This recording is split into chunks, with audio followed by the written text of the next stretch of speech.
महर्षि विश्वामित्र भारतीय इतिहास और पुराणों के एक अत्यंत प्रसिद्ध, तेजस्वी और पराक्रमी ऋषि माने जाते हैं। उनका जीवन केवल एक साधारण ऋषि का नहीं, बल्कि संघर्ष, तपस्या, गर्व, अहंकार, आत्मज्ञान और दिव्यता की मिसाल है। उनके जीवन की कहानी अनेक शिक्षाएं देती है, जिसमें शक्ति, तपस्या और आत्मसंयम का महत्व प्रमुख है। विश्वामित्र का जन्म एक क्षत्रिय कुल में हुआ था। उनका वास्तविक नाम विश्वारथ था। वे कौशिक वंश के राजा थे और अपने पराक्रम, युद्ध कौशल और राज्य संचालन में निपुण थे। उन्हें अपने सामर्थ्य और क्षत्रिय तेज पर गर्व था। उनके भीतर यह जिज्ञासा थी कि ब्राह्मणों का तेज और तपस्या में प्राप्त सिद्धियां कैसी होती हैं। एक बार राजा विश्वामित्र अपने विशाल सेना के साथ जंगल में शिकार पर निकले। वहां उनकी भेंट महर्षि वशिष्ठ से हुई। वशिष्ठ मुनि ने उन्हें अपने आश्रम में भोजन का निमंत्रण दिया।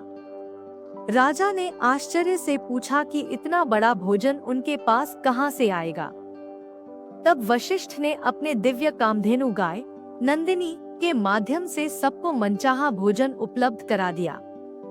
राजा विश्वामित्र इस चमत्कार को देखकर चकित रह गए।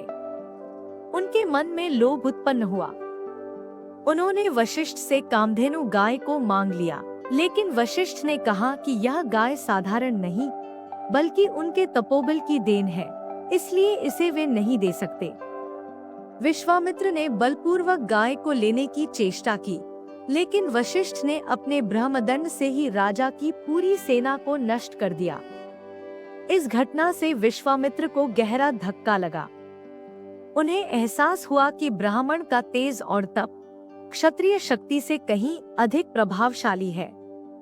तभी उन्होंने निर्णय लिया कि वे भी ब्रह्मर्षि बनकर रहेंगे और वशिष्ठ को सिद्ध कर दिखाएंगे कि एक क्षत्रिय भी ब्राह्मणत्व प्राप्त कर सकता है।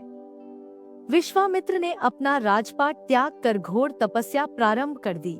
उन्होंने वर्षों तक घने जंगलों में जाकर कठोर साधना की। उनकी तपस्या से देवलोक भी हिल गया। इंद्र को डर लगा कि कहीं विश्वामित्र उनके पद को भी न चुनौती दे दे। इसलिए इंद्र ने मेनका नामक अप्सरा को भेजा, ताकि विश्वामित्र का तप भंग किया जा सके। मेनका ने अपनी अद्भुत सुंदरता और नृत्य से विश्वामित्र का तप भंग कर दिया। वे मेनका के रूप सौंदर्य में मोहित हो गए और दोनों के प्रेम से शकुंतला का जन्म हुआ।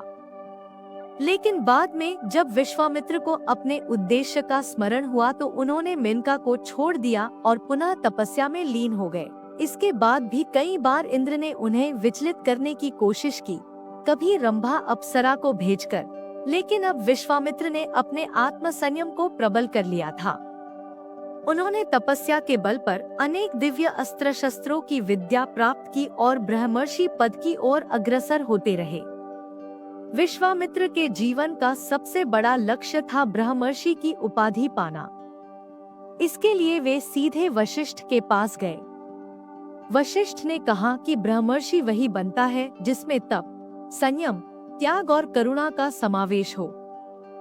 विश्वामित्र ने अंततः इन सभी गुणों को अपने भीतर उतार लिया। अंततः वशिष्ठ ने उन्हें ब्रह्मर्षि की उपाधि प्रदान की।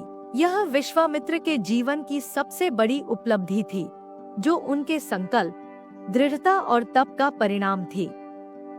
जनकपुरी में जब सीता स्वयंवर में शिव धनुष तोड़ने का प्रश्न आया, तो विश्वामित्र ने ही राम को आगे बढ़ने की अनुमति दी।